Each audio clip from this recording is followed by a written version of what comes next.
हवा हो जाएगी काली, नदी बदलेगी रूप, शहरों को होगा एहसास, उधार की जमीन पर हमने बसा दी बस्ती। कई मंदिर लौट आएंगे, संगम की जगह बदलेगी, गंगा रोएगी तो मैदान पर गिरेंगे आंसू, हो गई है शुरुआत। कौन है बाबा काल पुरुष जिनकी भविष्यवाणी सुन हिले लोग, महाकुंभ के बाद कहां गए किसी को नहीं पता।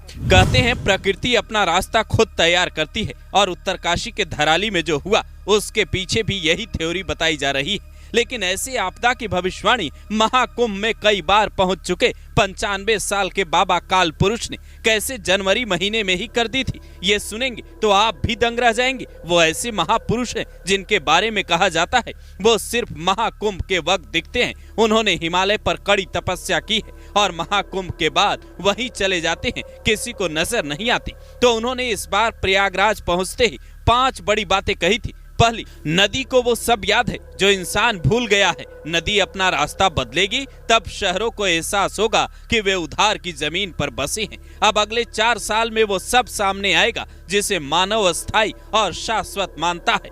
दूसरी, संगम की जगह बदल जाएगी, समय के साथ संगम को नया जगह मिलेगा और भविष्य की पीढ़ी नए संगम पर कुंभ का आयोजन करेगी। तीसरी, युवा पीढ़ी वो याद रखेगी जो बीच की पीढ़ी भूल गई है। अब जन्म लेकर दुनिया में आने वाले हवा को समझेंगे, उन्हें पता चल जाएगा हर होने वाली बदलाव का। वो पीढ़ी आसमान को पढ़ना जान लेगी।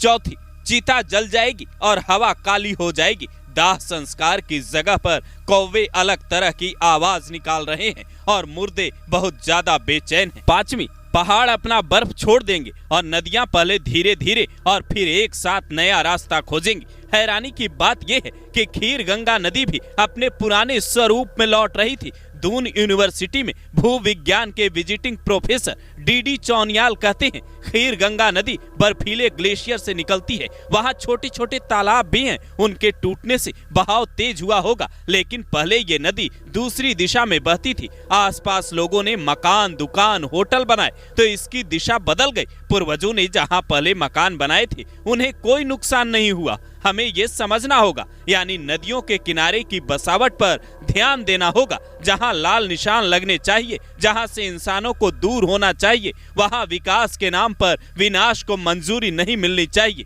वैसे भी उत्तराखंड में जंगलों की संख्या धीरे धीरे कम होती जा रही है, जिसे लेकर पर्यावरणविद बार बार ध्यान दिला रहे हैं, लेकिन विकासवाद के पैरवीकार सुनने को तैयार नहीं है। अगर केदारनाथ आपदा से सबने सबक लिया होता तो शायद ये हालात आज नहीं होती।